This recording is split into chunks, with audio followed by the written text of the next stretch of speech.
हा, जय गुरु. जय गुरु. जय जय गुरु गुरु. सर. जय गुरु. तर आपलं बरं, त्याच्या आधी मला एक सांगायचं आहे की हा, आपलं त्याच्यामध्ये ना समासाचं बरंच आपलं डिस्कशन ग्रुपवरती चाललंय, आणि मग अव्ययी भाव समास, द्वंद्व समास वगैरे. माझं सगळ्यांना एवढंच सांगणं आहे की ते समास आपण सध्या फक्त तत्पुरुष समासच शिकलोय. हा, नम तत्पुरुष आणि विभक्तीचे ते तत्पुरुष. त्यामुळे ते पुढचे जेव्हा आपण शिकू तेव्हा त्याच्यावरती चर्चा करू, नाही का? आता उगीच त्याच्यावर जास्त जे जे पाठ झालेच नाहीत त्याच्यावरती आता चर्चा हे करण्यात, उत्तर देण्यात काही अर्थ नाही सध्या, नाही का? तर पुढे आहेत, मला वाटतं ते पुढचे कर्मधारय समास वगैरे वगैरेचे पाठ, बहुव्रीही समास वगैरेंचे, तर तेव्हा ते येतील.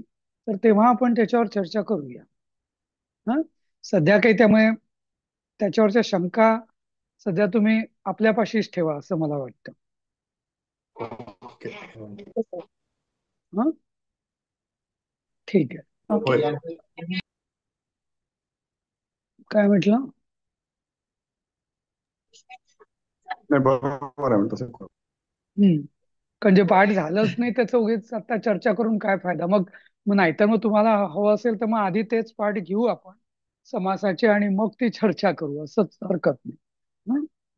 एनिवे, हा आधी पाठ संपूया. नाही, नॉर्मल पासूनच चालू देऊ आपण ना.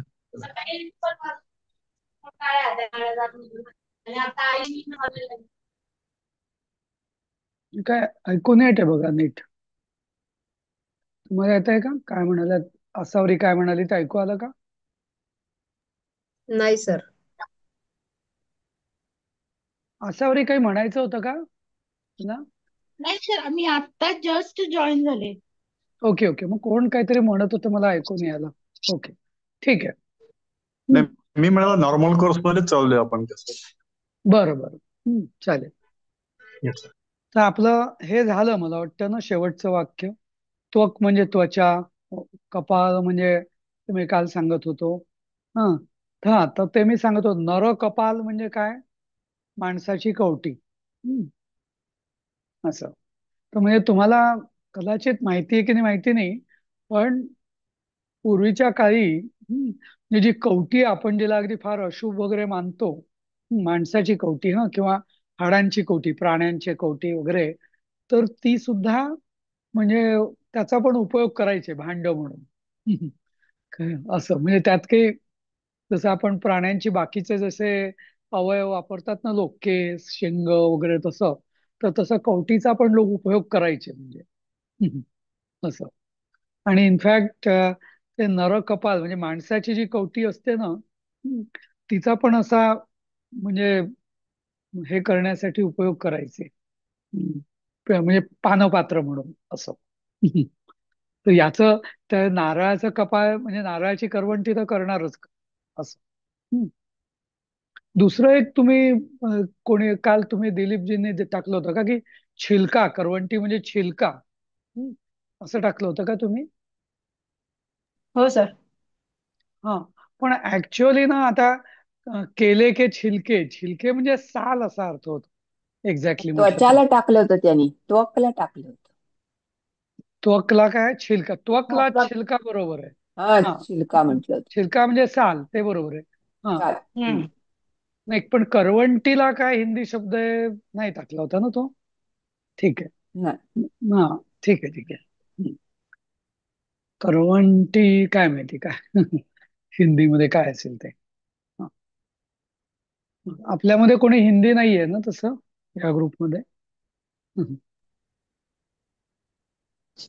कवच नसेल ना, कवच. नाही नाही, कवच नाही. वरचं कवच किंवा असतं. नाही नाही, ते त्याचं जे, हिंदीमध्ये पण कवच, हा, नाही ते हिंदीमध्ये पण कवच वापरतात ना. नाही नाही, कवच वेगळं ना. अं, तर तर करवड, वरचं हे म्हणजे हिंदीमध्ये म्हणतात का असं मला वाटलं हा, साधारण. नाही पण त्याला नाही नाही, कवच नाही म्हणत असं. म्हणजे असं नाही ना. मराठीमध्ये कसं करवंटी म्हणजे नारळाचीच नाही का, हो हो हो. तसं हिंदीमध्ये काय शब्द आहे? नारियल का कवच किंवा नाही, कवच नाही, तसं नाही.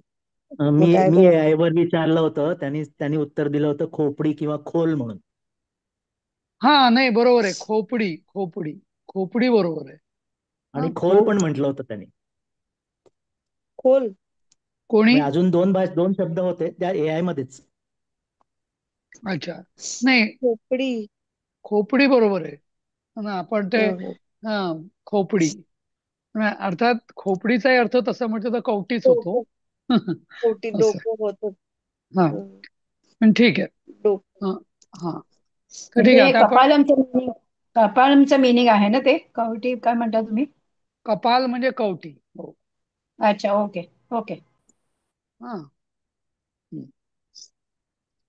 कपाल म्हणजे कवटी. हो. हा, कवटी किंवा करवंटी ऍक्च्युली. हा, तसं म्हटलं तर. हा, तर हा. आता हा, आता पुढचं इथं याच धड्यातलं एक वाक्य आहे. अयम सज्जन पुरुष इव सदैव मधुरांतरो लोकान उपकरोति इति अलम अस्य प्रशंसायै. त्याचा कोण अर्थ सांगेल?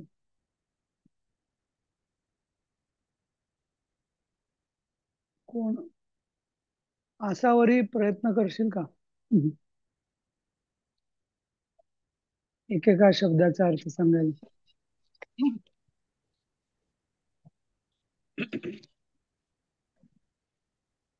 हम्म? अय- अयम सज्जन पुरुष इव सदैव मधुरांतरो लोकान लोकान उपकरोती, असं ते हे येणार का? बरोबर. त्याचं काय म्हणतात त्याला? आणि आता हे ग्रीक वाक्य एक पकडूया आपण. अयम सज्जन ग्रीकली पुरुष इव सदैव मधुरांतरो लोकान उपकरोती. याचा अर्थ काय होईल?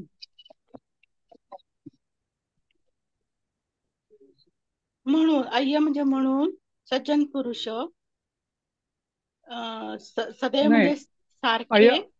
हा अयम म्हणजे म्हणून नाही, अतः म्हणजे म्हणून. अयम म्हणजे हा, अयम म्हणजे हा ना. हा सज्जन पुरुष इव हं. म्हणजे काय?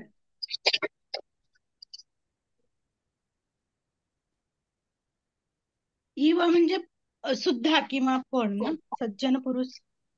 नाही नाही, इव म्हणजे सारखा. नाही. इव म्हणजे सारखा. हा सगळं सुद्धा. हं. इव म्हणजे सारखा. हा हा सज्जन सज्जन पुरुष सारखा, पुरुषासारखा. सतत, हा पुरुषासारखा, सदैव म्हणजे सतत, हा. मधुर म्हणजे गोड किंवा हे, हम्म. मधुर, अंतर म्हणजे काय येणार? म्हणजे मधुरांतर म्हणजे मधुरांतर हा असं. तर इथं गोड गोड अंतःकरणाचा. हा. हा हा. आणि आणि लोकांच्या उपकारासाठी, उपकाराकरिता. हम्म, उपकार लोकान उपकरोती. लोकान म्हणजे द्वितीया झाली. लोकान म्हणजे लोकांवर लोकांना उपकार करतो असं. हम्म. हं. हा पुढचं ते काळं असल्यामुळे शब्दच दिसेना तर मग. हा पुढच्या हा शब्दावर ते काळा काहीतरी पट्टा आलाय. हा, नाही आता दिसेल. हा, उपकान हा, करो. हा, आता उपकान इति करोती. इति इति हं. अलम इति अस्य. हा, इति अलम. तर अलमचा अर्थ नाही कळते मला. अलम. नाही नाही, ऐकून घे, ऐकून घ्या. इति हं, असे म्हणजे हं. आता हे अयम सज्जन पुरुष इव सदैव मधुरांतरः लोकान उपकरोति. हे वाक्य हा, एक वाक्य आहे. झालं. हा, आता हं. इति असे खरोखर असे. खरोखर हा अस्य प्रशंसा येईल. हं. हा, असे याच्या प्रशंसेकरता म्हणतात ते खरंच आहे असं. अच्छा. बापरे. अलम म्हणजे असो म्हणजे नाही खरं आहे असं. इति खरं अलम. आहे. ना खरं आहे.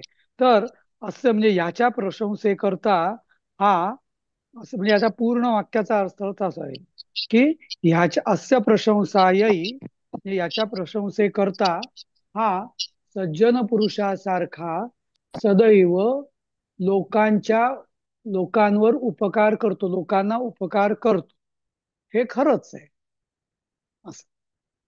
समजलं? तर असा अर्थ घेऊया आपण त्याचा. हा हा आता हो सर. पुढचं.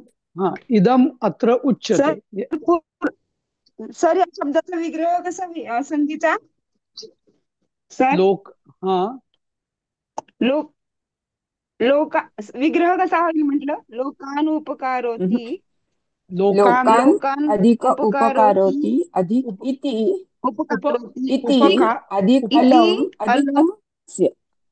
अधिक एक. अस्य. हा, मी लिहून हम्म, दाखवतो मग तुम्हाला कळेल इथं. हा, इथं मी लिहून दाखवतो. हम्म. हा, लोकान. हा, अधिक. हा, उपकारोति उपकारोती नाही आहे, हम्म. करोती आहे. हा करोति करोति अधिक हा, उपकारोती करोतीचं ती ह्रस्व पाहिजे. अधिक इति अधिक तीरस्व हम्म. इति. इति अधिक तीर इति अधिक अलम अलम अल्लम. काय अधिक मग अधिक अस्य. अस्य. हा, बरोबर. असा शब्द बरोबर. मिळून अस्य. हा. कळलंय संधी? हो. हो हो सर कळलं. हा हा. अस्य प्रशंसायै, म्हणजे ह्याच्या प्रशंसेकरता, याच्या प्रशंसेकरता असं म्हटले जाते ते खरंच आहे.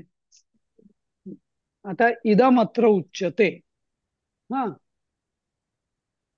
इथं अत्र म्हणजे इथं हे म्हटलेले आहे.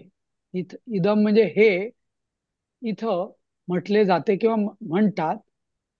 हा, आता हे श्लोक कोण वाचेल अर्थ याचा? ज्योत्स्नाताई वाचू तुम्ही का एक सर मी प्रयत्न कर. हा, वाचा. हो वाचते. नारिकेल फलाकाराः सज्जनाः सन्ति भूतले अन्ये च बदरिकाकाराः बहिरेव मनोहराः.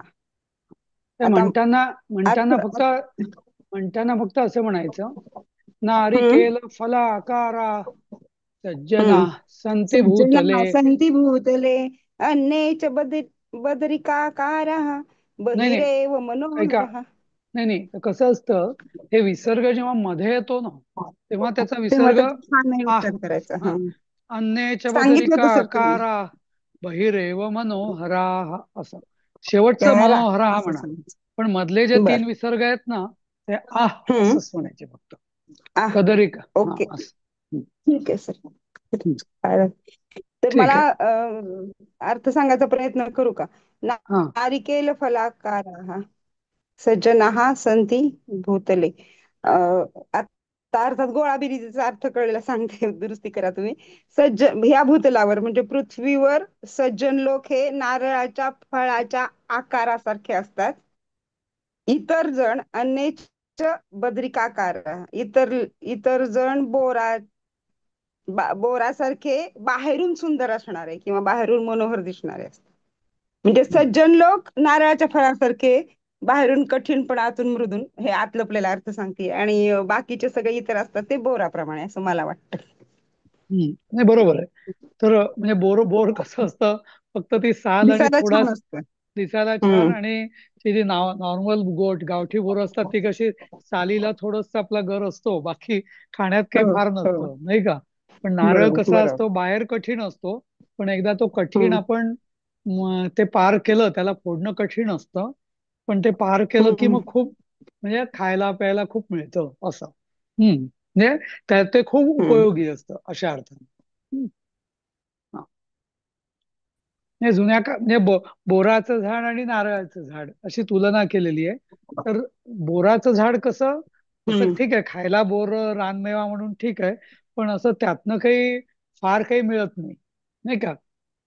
पण तेच जर नारळाचं झाड बघितलं तर नारळाच्या फळापासूनही भरपूर काय काय मिळतं, खोबरं मिळतं, नंतर ते साली मिळतात. म्हणजे म्हणूनच कोकणामध्ये हम्म. त्याला त्याला कल्पवृक्ष कल्पवृक्ष म्हणतात. कल्पवृक्ष म्हणतात, कल्पवृक्ष कारण म्हणतात. त्यातलं सगळंच काय काय उपयोगाला येतं असं. असं त्या अर्थाने. बहिरेवचा अर्थ काय आहे? बहिही एव बाहेरून म्हणजे बाहेरूनच. बहिही म्हणजे बाहेरून, एव म्हणजे च, बाहेरूनच गोड. मनोहर म्हणजे, मनोहर म्हणजे काय सांगा कोणी अर्थ काय याचा? सुंदर. नाही नाही, ते झालं, पण त्याचा शब्दशः अर्थ सांगा मला. म्हणजे मनाला आनंद देणारे, सुख, आनंद देणारा, नाही, आल्हाददायक. भरणारा, हा भरणारा. बाहेर हा समास आहे. आता सांगा पुढे हा समास कसा होईल? तुम्ही हा शिकलेला आहात समास. मनोहर. मनाचे हरण करणारा, मनाचे. ऍक्च्युली मनाला हरणारा, मनाला हरण. ऍक्च्युली हा बहुव्रीही समाज आहे. तर बहुव्रीही समास कसा असा असतो? तो असा तो, बरोबर. असा म्हणजे तो म्हणजे मनाला हरण मनम मनम हरती इति सहा असं. किती म्हणजे सहा. मनम हरती इति सहा म्हणजे मन जो हरतो म्हणजे हरण करतो, असा तो. असा तो म्हणजे इति सहा असं. तर तर मनोहरा म्हणजे, तर आपण अरे हे खूप मनोहर आहे, मनोहर आहे असं म्हणतो मराठीत शब्द. पण त्याचा मूळ अर्थ काय? म्हणजे मन हरण करतं म्हणजे काय? मन मन आपलं त्यात गुंतून जातं, या अर्थाने हरण करते भाव म्हणजे. भाव हा अडकून जातं, किंवा मन इतर गोष्टींपासून हरण होऊन त्या एका गोष्टीवरच जखडून राहतं, केंद्रित त्याला होत, केंद्रित. केंद्रित होतं. मन तेव्हा मन त्याला हरण करणारी गोष्ट. हा त्यामुळे लोकांना वाटतं मनोहर म्हणजे सुंदर, मनोहर म्हणजे सुंदर नाही. त्या अर्थाने. मनाचे हरण करणारी हा गोष्ट म्हणजे मन खिळवून ठेवणार असं. ठेवून ठेवणारी. हा तर जसं कधी कधी मी सांगतो ना, की मराठीत आपण काही काही शब्द म्हणजे, पण आजकाल तर खूप होतं तसं, चुकीच्या अर्थाने खूप वेळा वापरता जातात. हा अरे ती काय भयंकर दिसत होती, काय एकदम मस्त अगदी असं. पण त्यांना मग नंतर लक्षात येतं की सांगणाऱ्याला भयंकर म्हणजे खूप छान, एकदम बेस्ट असं म्हणायचंय. पण मग भयंकर म्हणजे खूप छान, खूप छान अशा अर्थाने पण भयंकर. आता भयंकर म्हणजे काय? भय उत्पन्न करणारी किंवा करणारा या अर्थाने भयंकर शब्द वापरला पाहिजे. पण तो एकदम किती काय भयानक दिसतंय असं, किती काय भयानक सुंदर दिसतंय असं म्हणतात. तसं. हम्म. असं ते एनिवे. बदरिकाकारा हा पण हे आहे का काही समाज? कारण बदरिका म्हणजे काहा म्हणजे बोर असं म्हटलंय. बदरिकाहा आणि आकारा असं आहे का ते? बदरिका आकारा म्हणजे बदरिकाच्या हा, आकाराचे.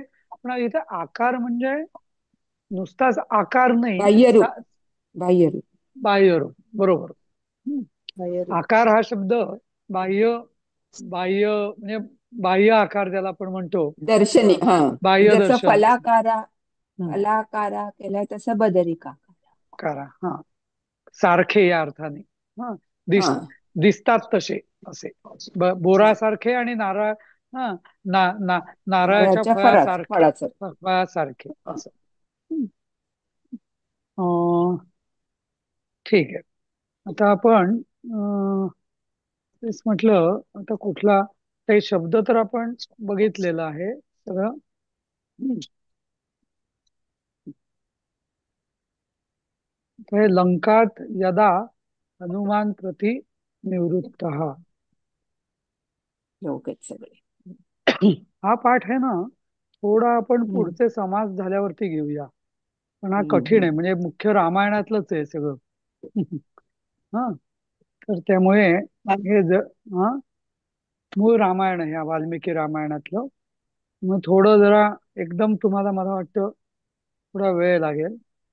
रामस्य हम्म. वनगमनम, हा हे करायला आपल्याला हरकत नाही.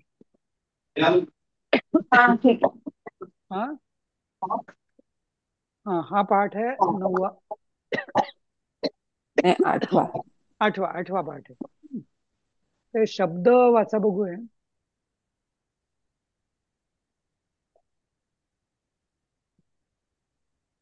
कोण वाचताय का? वाचू का सर? हा वाचा. हा वाचा. आदेशः निदेशः म्हणजे आज्ञा, भद्रम म्हणजे कल्याण, अभिरक्षतु म्हणजे रक्षण करो, निरतः म्हणजे निमग्न, अभिवाद्य म्हणजे प्रणाम करून, निलयः म्हणजे घर, दुर्मना दुर्मनाः म्हणजे दुष्टमना, हम्म, तात म्हणजे प्रिय किंवा पिता, इह हम्म. म्हणजे या जगात किंवा येथे, सा सांत्वयिता सांत्वयिताच आहे ना सर ते? इत्ता नाहीये, इत्वा. सांत्वयित्वा. सांत्वयित्वा म्हणजे दिलासा देणारा किंवा सांत्वन करणारा. नाही पुस्तकात करणारा हा नाही. विधी छापलाय. नाही नाही तुम्ही सांत्वन करून असं म्हणा. सांत्वन करून त्वा अच्छा प्रत्यय आहे ना, कुठलाही त्वा प्रत्यय असला की करून, हा, गत्वा करून जाऊन असं. हा विद्वा त्याचा. हा हा विद्वा प्रत्यय बरोबर आहे. विधी म्हणजे समजो किंवा समज, आणि जगाम म्हणजे चला गया निघून गेला. मी काय सांगितलंय तुम्हाला? प्रतीक्षमा एक मिनिट, 12वा शब्द वाचा परत. जगाम जग. जगा. तुम्हाला मी जग सांगितलं मग जगा म म्हणायचं. तुम्हाला मी पहिल्यापासून सांगतोय ना, संस्कृत मध्ये कुठल्याही अक्षराचा उच्चार जोपर्यंत पाय तोडला जात नाही तोपर्यंत पूर्ण करायचा. जगाम असं. हं? जगाम राम, म्हणजे निघून राम, गेला. हा, राम, राम अच्छा हा, राम नाही म्हणायचं, राम असं. हं? असं. राम हं. जगाम हं. म्हणजे निघून गेला. हा, प्रतीक्षमाण म्हणजे वाट पाहणारी किंवा प्रतीक्षा करती हुई. हा. वेपमाना म्हणजे कापती हुई. एपमाना. हं. वेपमाना म्हणजे कापती हुई. हं. उदपतत म्हणजे हम्म. उठ खडी हुई. सोढूम म्हणजे सहने के लिए. शशाक समर्थ हुआ. विवृ विवृत विवृताम विवृतताम, अधिकताको विवृतताम. हं. विवृतताम म्हणजे अधिकताको. तत्र भवान म्हणजे पूज्य. प्रव्रा प्रव्राजयती देश निकाला दे रहे है. म्हणजे देशाटन करत आहे असं. हं. मराठीत त्याचा अर्थ काय आहे? प्रैत्य देशाबाहेर जात आहे. देशांतरी देशांतरी पाठवितो. हा, हा देशांतर प्रेत्य म्हणजे मरकर किंवा परलोक में गया हुआ. हा. प्रेत्य. हं. निरपा निरपाहा म्हणजे जलरहित. जीवितम जीवन किंवा प्राण. आणि हं. कंटकिता म्हणजे हं. काटोवाली हं. काटेरी. हा. आता आपण या एकेका शब्दाचं मी थोडं म्हणजे हे नुसतं आपलं वाचून तर समजलं, तुम्हाला समजेल की, पण हे लक्षात किंवा याचं थोडस त्याला काय म्हणतात, शब्द काय याचा, मूळ कसा तयार झाला ते सांगेल मी. दिश. आता आदेश आणि निदेश हे दोन्ही शब्द दिश या धातूपासून तयार झालेत. तर दिश म्हणजे काय? दिशा देणे. हा, हा, बरोबर. त्यामुळे दिश म्हणजे आदेश, निदेश, हा, दिशा, या अर्थाने, त्यामुळे ते असे शब्द आहे. नंतर अभिरक्षतू. रक्षतू आणि अभिरक्षतू याचा अर्थ साधारण सारखाच आहे. हा, पण अभि हे उपसर्ग लागले त्याला.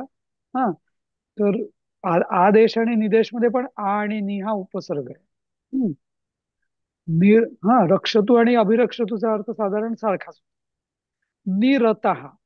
आता रतः म्हणजे लागलेला, आणि निरतः म्हणजे निरतः रथा. निरतः म्हणजे सतत लागल्या. नि हा शब्द ना सतत या अर्थाने वापरला असतो, उपसर्ग.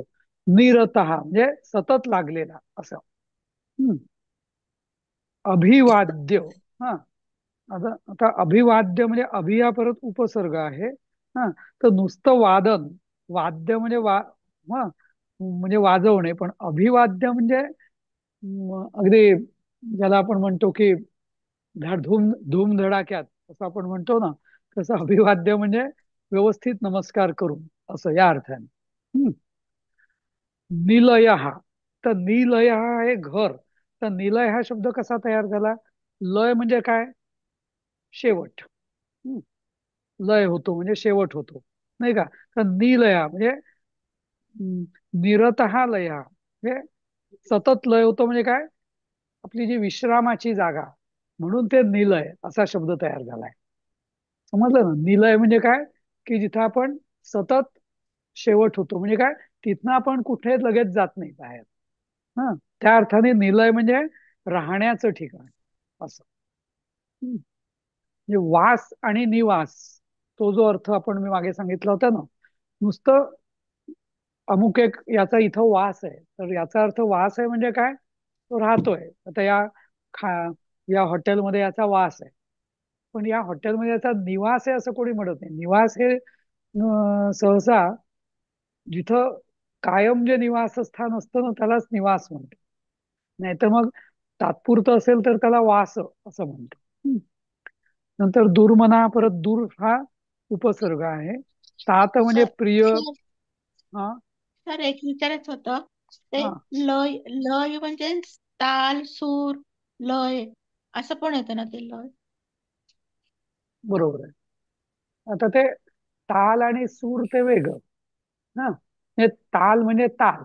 हा, आता ताल, सूर आणि लय हे तिन्ही शब्द, त्यांचे अर्थ पूर्ण वेगळे आहेत. हा. आपण म्हणतो, अरे जरा ताला सुरात म्हण.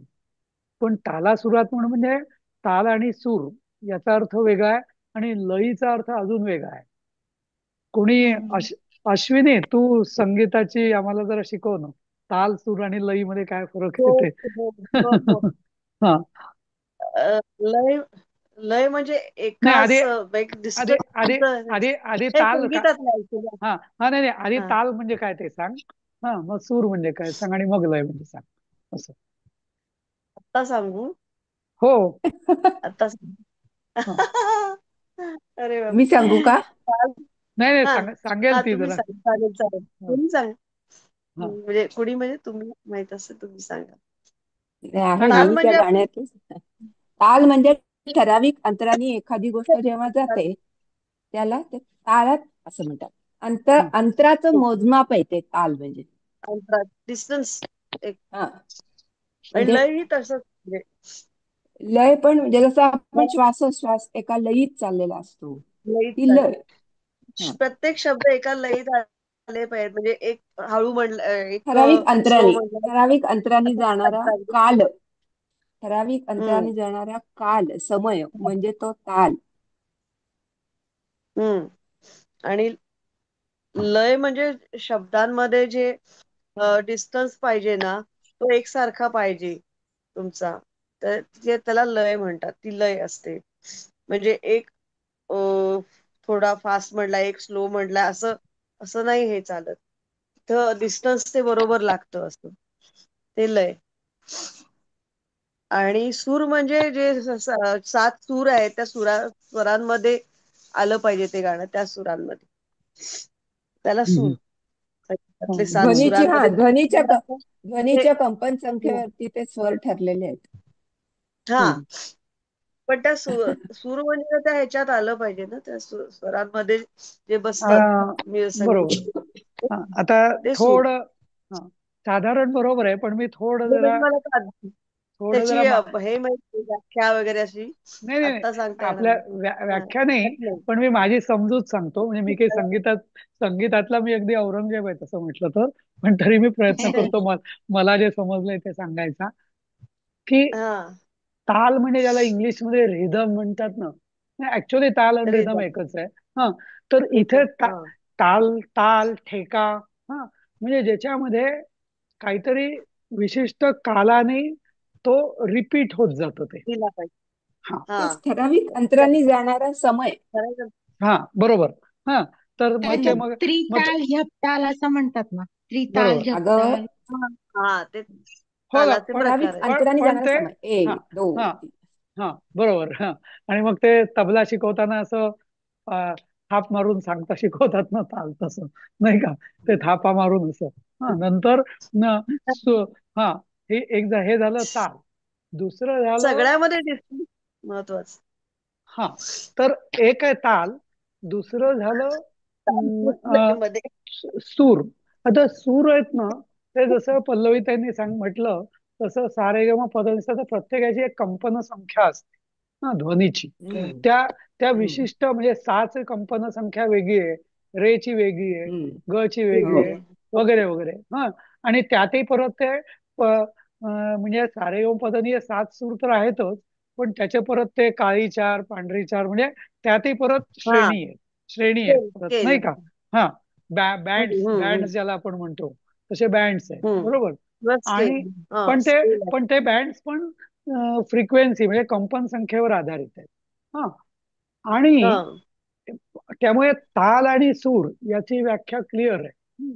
आपण लय म्हणजे काय, या ताल आणि या सुरांना जे एकत्र गुंफून जी एक अखंड, ज्याला संततधार ज्याला आपण म्हणतो ना, ती जी तयार होते त्यात ना, त्याला म्हणतात लय. वा हो, छान नाही का. सांगितलं सर तुम्ही. हे वा माझी समजूत आहे, हे मी कुठे वाचलेलं पण नाहीये, पण माझ्या जो मी विचार करून सांगितलं ते, हा फरक आहे असं मला वाटतं. कोणी दुरुस्त करू तर त्यामुळे ताल सूर लय हे शब्द इंटरचेंजेबल नाहीये, प्रत्येकाचा अर्थ पूर्णतः वेगळा आहे. आणि संगीतामध्ये तिन्ही म्हणजे हे 3 खांब आहेत संगीताचे. ताल नसेल तरी हम्म अर्धवट आहे संगीत, सूर चालत नसेल नाही. तरी अर्धवट आहे, आणि लय नसेल तरी असं. नाही का. हो असं. हो हा, खरं. हा, तर त्यामुळे आपण कुठे आलो होतो, कशा करता चर्चा निघाली. निलय निलय निलय. हा, निलय. निलय. हा, तर आता तुम्ही जे लय म्हटलं ना, ती लय आणि मी जे लय शेवट म्हटलं, त्या दोन्हीचा अर्थ एकच आहे, समजलं.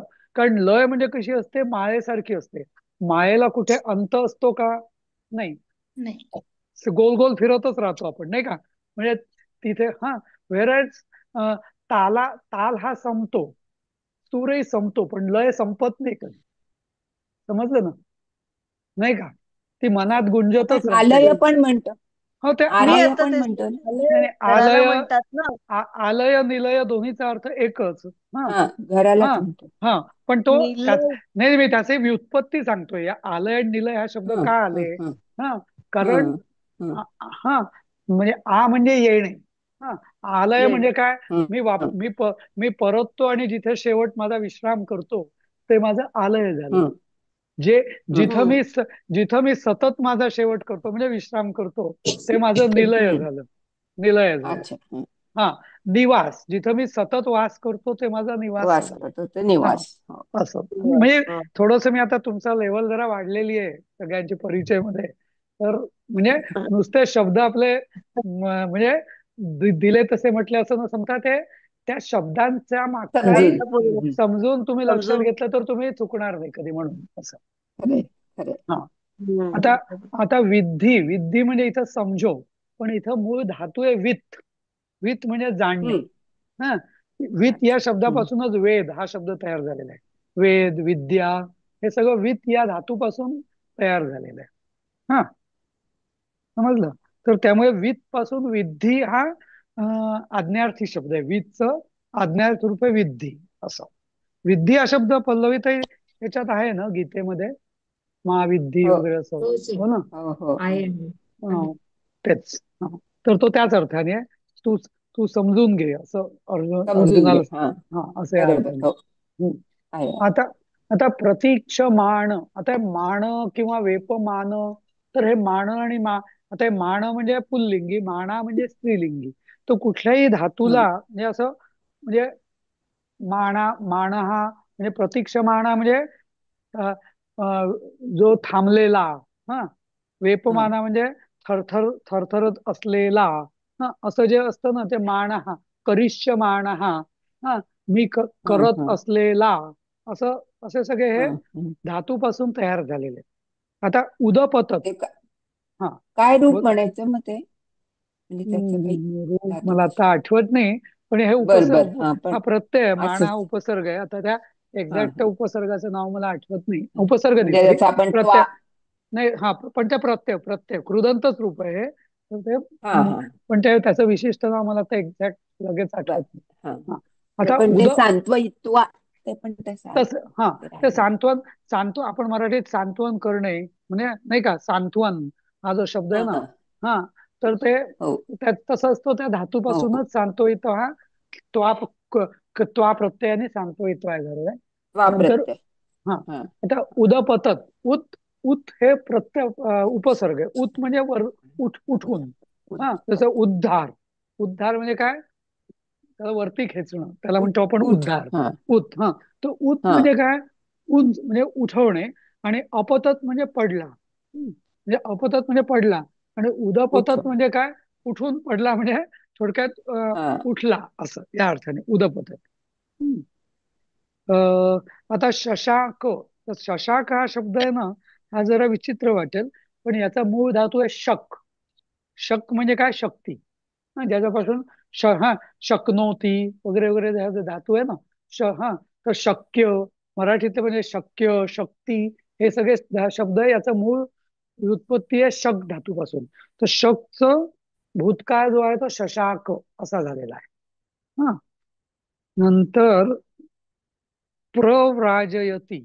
प्रव्राजयती हा शब्द असा आहे, व्रज म्हणजे काय, हा, मामेकम शरणम व्रज. सारथी का हा, कणे? मध्येच आवाज गेला सरांचा ना. आता येतोय आवाज माझा? हो माझा आता ऐकू येत आहे का माझा हा हो आला. आवाज? आता येतोय. हा, मध्ये काही बोलला असला तर आला नाही. हो ओके ओके. येत- शक. येतोय. हा, नाही, मी हो. शशाकचा अर्थ शक. सांगत होतो. हा, शक. हा, शशाक हे शक हा. धातूपासून शक्ती, शक्य, शक्यता, हे सगळे शब्द शक धातूपासून आलेले. हा, नंतर हम्म. प्रव्राजयतीचं मी सांगत होतो. तर प्रव्राजयती हा कसा झाला, हम्म. मूळ शब्द आहे व्रज, धातू आहे व्रज. व्रज म्हणजे काय, जाणे. जसं गीतेत कृष्ण सांगतो ना, काय, व्रज. मा व्रज. हा, व्रज म्हणजे जा. मामेकम शरणम व्रज. मामेकम शरणम व्रज, मलाच एकाला तू शरण जा. हा, हा. जा हा. म्हणजे, हम्म. हा, हो तर हो. व्रज म्हणजे जाण. जाणे.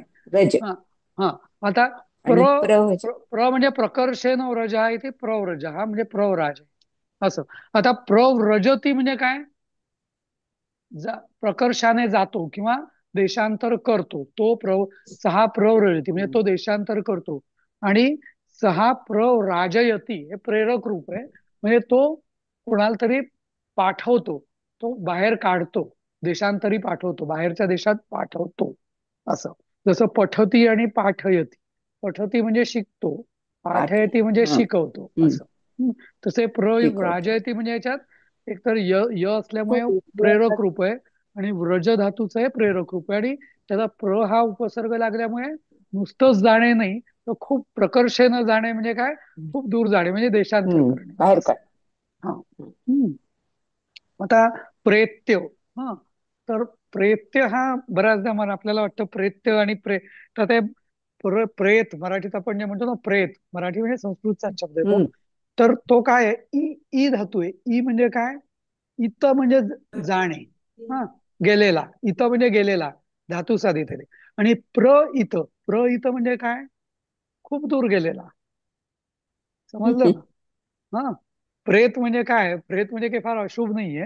हा, इत म्हणजे गेलेला, म्हणजे धातू साधित. ई धातूपासूनच ईच धातू इत.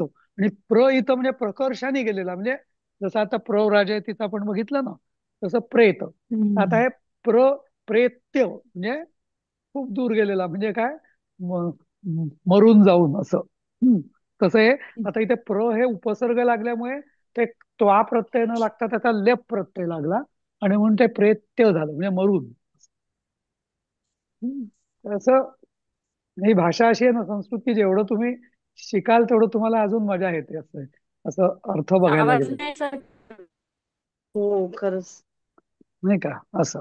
हम्म. ठीक आहे. तर हे म्हणजे नुसते शब्द शब्द म्हणून समजून नका घेऊ, त्याची व्युत्पत्ती समजून घ्या, मग तुम्हाला विसरणार पण नाही तुम्ही, आणि कायमचे लक्षात राहतील असं. हा, ठीक आहे, थांबूया इथे म्हणजे आपण आता. हा, प्रत्येक शब्द कसा